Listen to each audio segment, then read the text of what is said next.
to My Hometown, the program that explores clubs, organizations, businesses, and issues across Nassau and Suffolk counties and sheds light on the different towns that are making a difference. A great day to you and welcome to another edition of My Hometown on the voice of Nassau Community College, 90.3 WHPC. I'm your host, Bill Horan, along with Nassau Community College student Zach Turkel.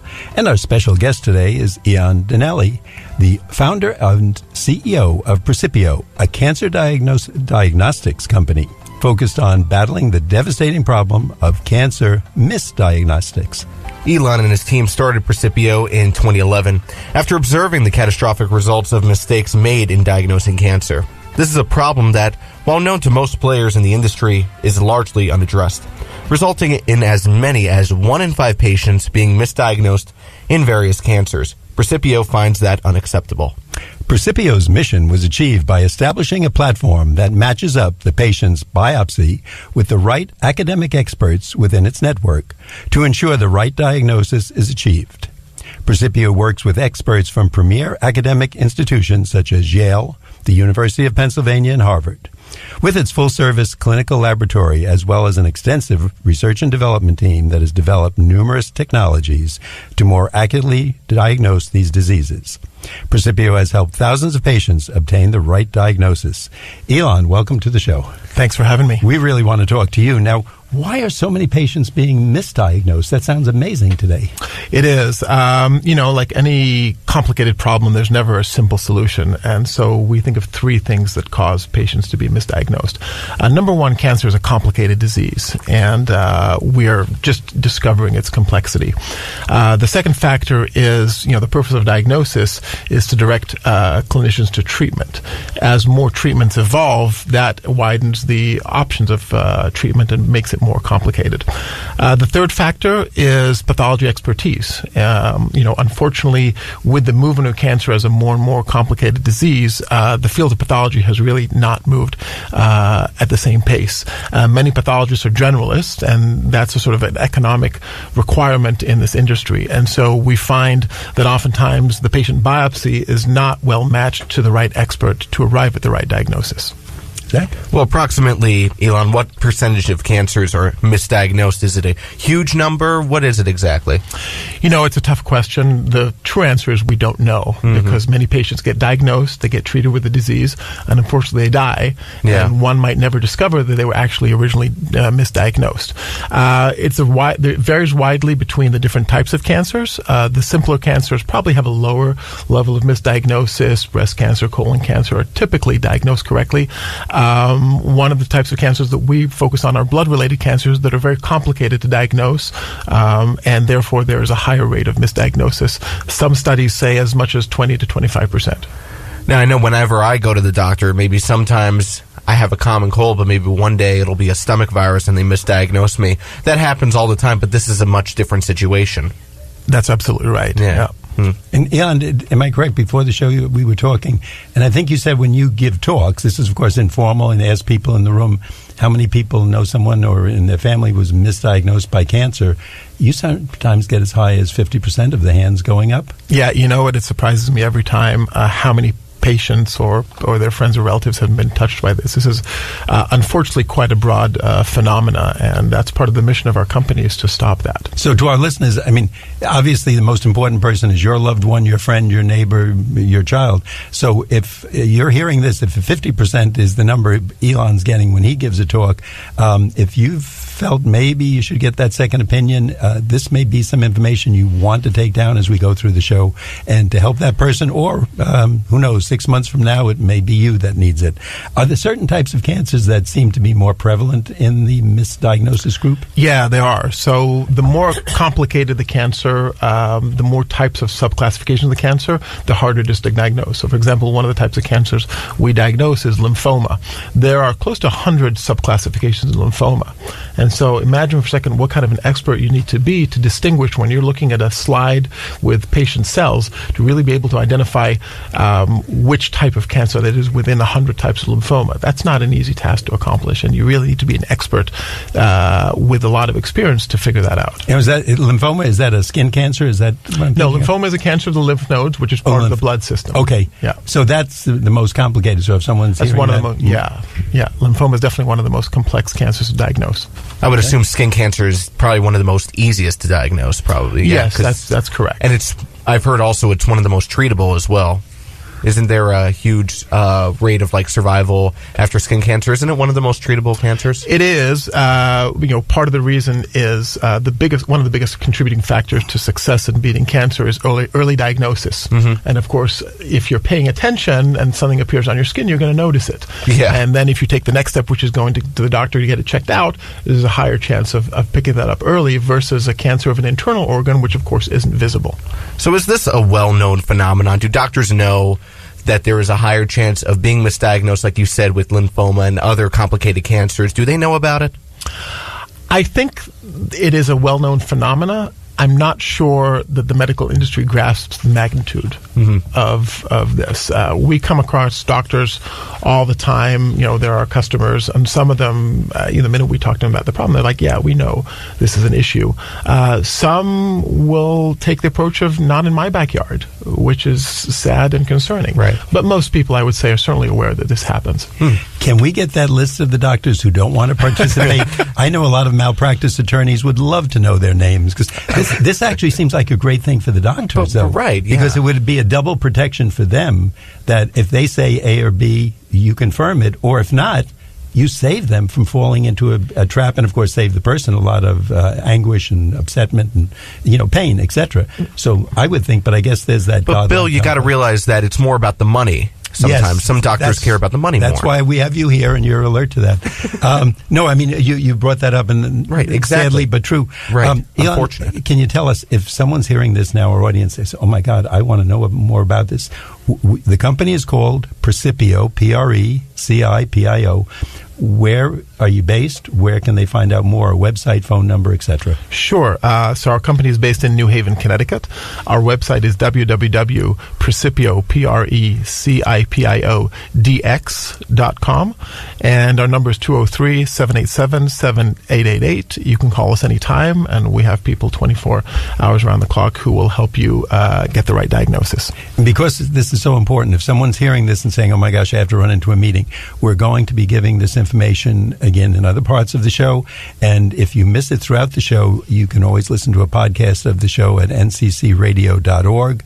Go to My Hometown and listen to the podcast and get all the key information, and then get in touch with Ilan's company, Pricipio DX. Is that correct? Yes. Zach, I think you had something to say? I do, yes. I just want to let our listeners know that you are currently listening to My Hometown on the voice of Nassau Community College, 90.3 WHPC. I'm Nassau Community College student Zach Turkel, along with Bill Horan, and our special guest today is Ilan Danieli, who is the founder and CEO of Precipio. Ilan, so what are the players in the industry doing to address this problem? What are they focusing on? Well, my answer would be not enough. Okay. I think oncologists are becoming more and more aware of this problem, and I think I see there's an increase in seeking out second opinion, but quite frankly, I see no reason why every single cancer patient wouldn't get a second opinion. Mm-hmm. This is likely the battle of their life, and before you begin treatment, you want to make sure you know what you're treating and what you're fighting against. And so, in my books, a second opinion is a must for every single cancer patient. I think insurance companies are beginning to encourage that more, although, again, not enough. If I was an insurance company, I would mandate that every single cancer patient gets a second opinion before they embark on treatments. I'm pleased to see that patients are becoming more involved. And, I think with the younger generation, patients are asking more questions, certainly more than my generation or my parents' generation, who would sort of have the fear of God in even questioning the doctors. I think the younger generation is much more open to that, and that's absolutely the right thing to do. It's our health, it's our body, and we should be asking questions along the way. Now, Ilan, how does Precipio achieve such a high level of accuracy without giving away your business secrets? But I know a lot of them you just put out there and explained to us and in the introduction. So can you take us through the procedure? Yeah, absolutely. Actually, it's no secret, and we're very proud of the model and the platform that we've created. Essentially, what we do is we harness academic experts. So if you think about a pathologist in the community in a hospital, they're usually a generalist. They're running the pathology department or the lab in a hospital, and they see all the patient cases types that come through the hospital. Okay, so they're a generalist. And so it's hard to develop an expertise when you're seeing, 1 or 2 lymphomas a month, for example. Whereas if you're in academia, you're driven towards selecting an area of expertise and focusing on that and researching and publishing for 20, 30 years. So we have pathologists who've studied T-cell lymphoma for their entire 25 or 30 years of career, and they've developed the expertise needed. And that expertise translates into identifying the right disease in front of them and providing the right diagnosis. So essentially what we're able to do is match the patient biopsy with our network of hundreds of experts to make sure that it is actually reviewed not by a generalist but by the person who is the most experienced in that type of cancer. So this is somebody who's been there and done that, not just somebody who's read about your staff. And I think in the introduction we said you're dealing with doctors from Harvard, Yale, University of Pennsylvania, and other great hospitals, medical centers. Correct. So if we're let's just take Long Island, Mineola, Mattatuck, etc., we're not just limited to a 5-mile radius. We're getting the best in the country for our medical treatment. Well, exactly, and that's the point. I think that if you're a patient at Yale, you get access to that expertise because biopsies done at Yale are going to go to the Department of Pathology at the School of Medicine at Yale and be reviewed by the same pathologist we work with.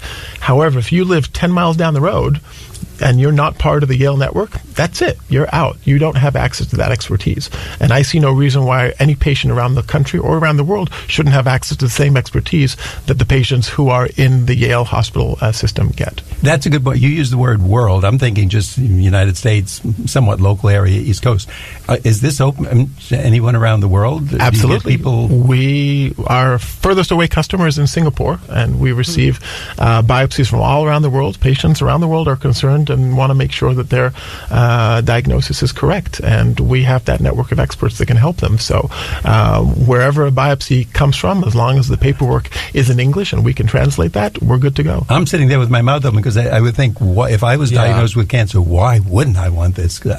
Exactly right. I mean, it is really incredible. I hope you have a lot of business cards after the show because Zach and I are going to want I'm definitely glad this exists. Yes. So my question is, what should a patient do to ensure that they are getting the right diagnosis? You mentioned a second opinion. What else can they do? I think ask a lot of questions. There is an incredible network surrounding patients, their caregivers, support system.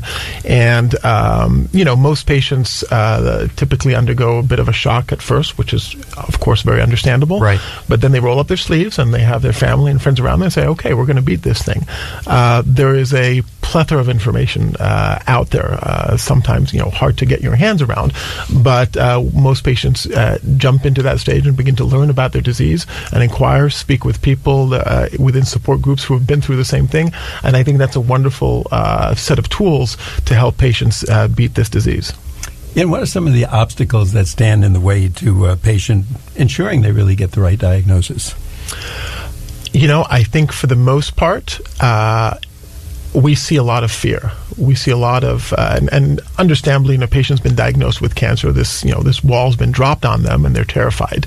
The notion of asking for a second opinion sometimes seems like they're questioning their oncologist, and that's not the case. One of the things we notice is that patients aren't aware of the fact that pathologists and oncologists are very different. Oncologist is the physician treating the patient.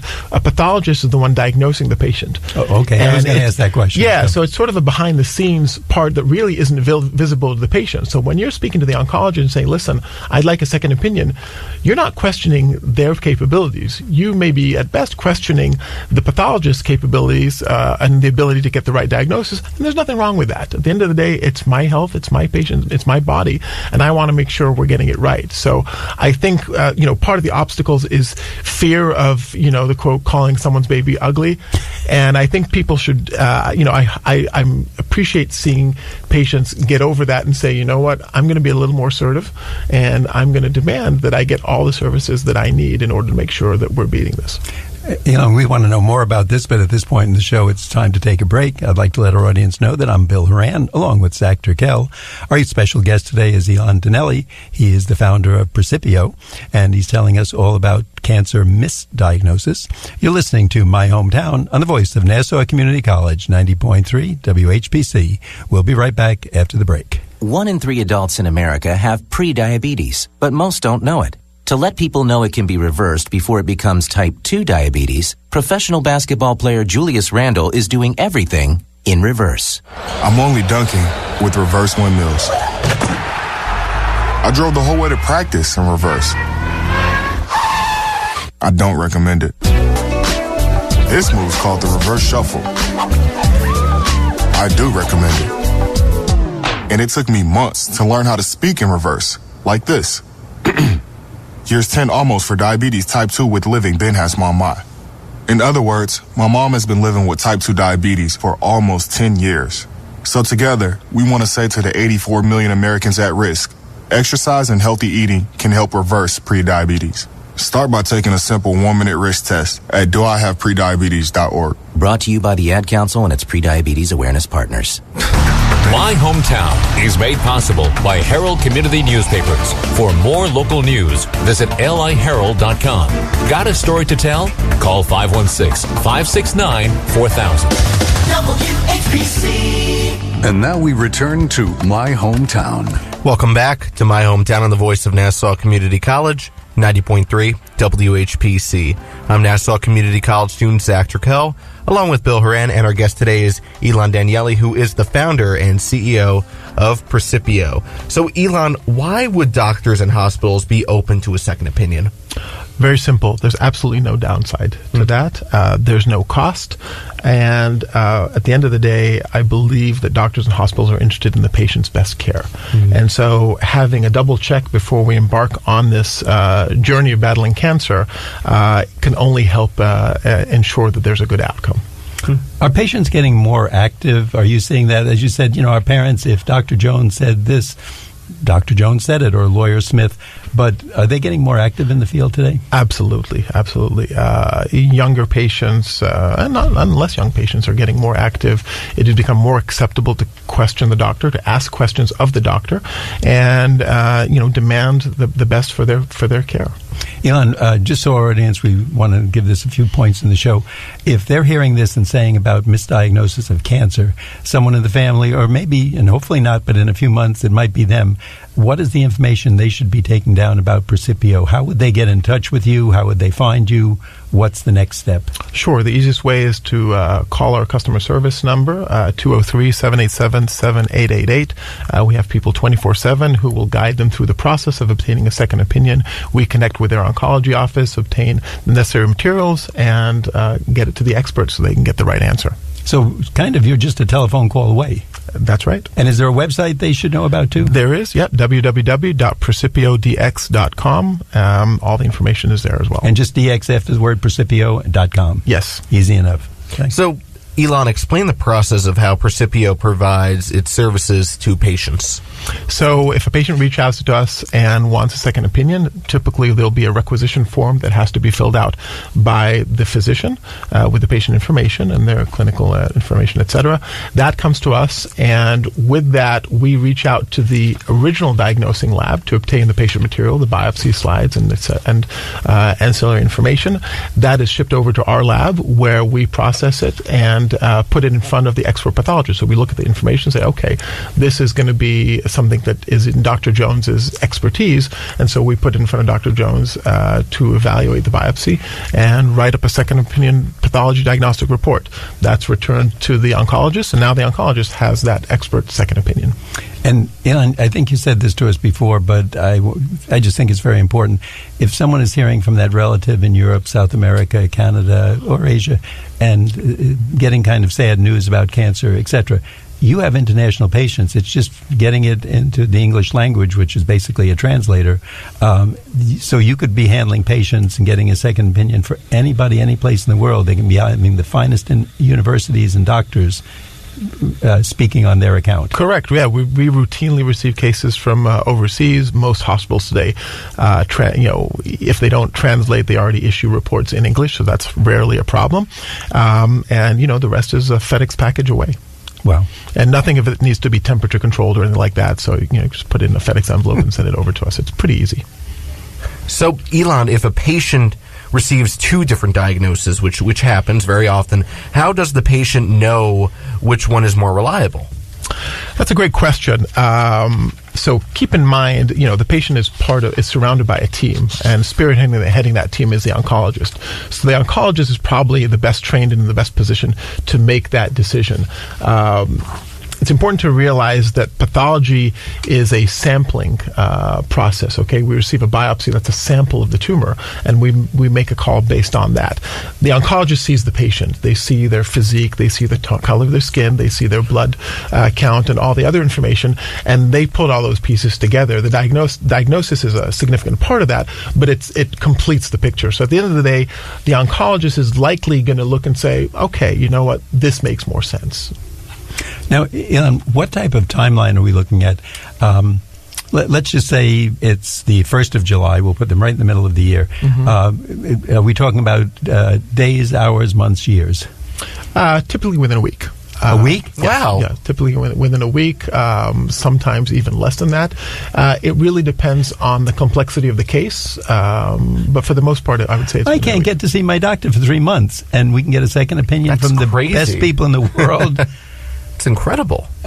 I'm sitting here with my mouth open. You're smiling because you know this stuff. But I'm shocked too. I mean, it's incredible. Well, we figured out the process. We put a lot of work into, creating great relationships with these institutions and having a good process that gets it in front of them quickly. We understand, we've all been there. Our families have been there. We know the importance of getting a diagnosis, because the minute you know you have cancer, you want to begin the fight right away. And waiting 2 to 3 weeks or a month is just unacceptable. So we understand the urgency as well. Wow. It's incredible. So I just want to let our listeners know that you are listening to My Hometown on the voice of Nassau Community College, 90.3 WHPC. I'm Nassau Community College student Zach Turkel, along with Bill Horan. And our guest today is Ilan Danieli, who is the founder and the CEO of Pricipio. So, Ilan, what type of feedback have you received from the institutions with which you are currently partnered with? I think they're delighted to be working with us. We give them an avenue to use expertise beyond just the institution and really help patients around the world. And at the end of the day, pathologists are physicians. They took an oath and charted out their career map to really help people. And we help them expand the people benefiting from their expertise beyond just their institution to anywhere around the country and around the world. So they feel good about it. And we're part of a really important mission, and that's what gets us up in the morning to get to work. Are there competitors in this area, and how do you educate doctors, because they just see a name come in from a company? I'm sure they get a lot of mail, etc. And now here's a key document that has to be looked at. So how do you get that education out to them? Yeah, so we spend a lot of time and effort out there educating physicians, whether it's one-on-one or in conferences and through various media outlets, to make sure that physicians know that they have an option. One of the things that our customers have learned is that while many oncologists know that the experts oftentimes reside in academic institutions, the problem is universities are often a tough organization to work from the outside. So you send a biopsy for a second opinion, and 2 months later, a result may pop out if you really call them and bug them. And, most universities won't have a customer service line that you can call and say, hey, where's my patient's answers? I need them. That's where we come in to provide that sort of commercial grease in the wheels to make sure everything works smoothly and get the answer to the physician within a week. So, we educate the physicians that there are alternatives to sending it directly to the institution where it's a little more cumbersome. And with us, we handle all the logistics and the billing and things like that so that it's easy for them and for their patient. I'm just thinking, when you pass McDonald's, you see I don't know if they still have that sign, 20 billion served, etc. when you go to sleep at night, do you have a little light in your room that says save 3 lives today, save 10? Because honestly, you do. I mean, even if it's 1 or 2 a day, which would be great in and of itself, but you must be saving quite a number of lives. And aside from that, people undergoing pain, upsetment, nervousness, etc. I mean, it must feel great. Yeah, it's, this is the best job I've ever had, and you're the boss too. Not only the best job, it's we have a wonderful team who is really passionate and dedicated to the cause here, and I think everyone gets fired up about what we're doing. And every time there's a good story that we hear about a patient that we've really had an impact on their life, that's very heartwarming and incredibly rewarding. There's no monetary compensation that can equate to knowing that you've had such an impact on a patient and their family.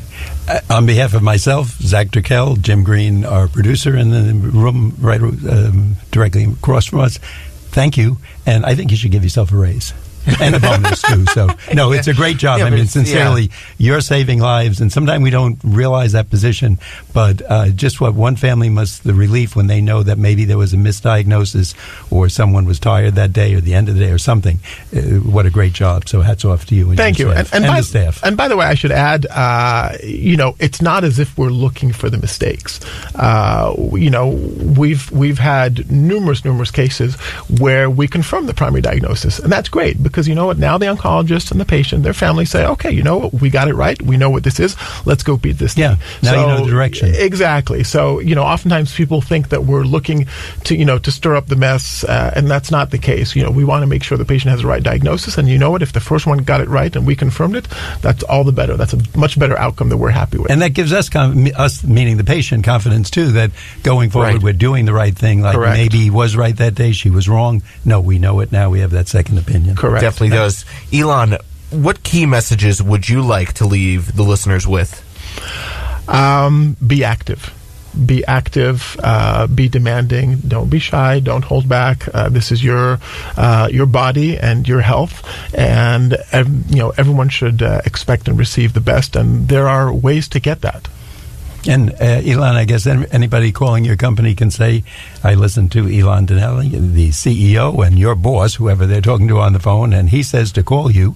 So give us all that information again, and very slowly too, because it's so important. I hope someone who's listening is writing this down, whether maybe you don't have cancer, but it might be your neighbor, you might be sitting with someone tomorrow. Please get this information down. Please tell us again. Certainly. So the best way to do that is to call our telephone number, 203-787-7888, and just say, hey, I've got a neighbor or a relative or a friend who's been diagnosed with cancer and they need a second opinion. How do I get things rolling? And we have people on the other line who will help. The other option is to go to our website, www.precipiodx.com. That's PRECIPIODX.com, and plenty of information to read about in terms of how the process works. And if you only caught a bit of this show, or you'd like to hear the whole show, or you want to recommend it to someone, go to nccradio.org. The show is with the founder of Precipio, Ilan Danieli. He is our guest today. You can be part of saving someone's life, or at least making a difficult situation a lot easier for them. Ilan, we want to thank you for being with us today. I'm your host, Bill Horan, along with Nassau Community College student Zach Turkel. Thanks for listening to My Hometown.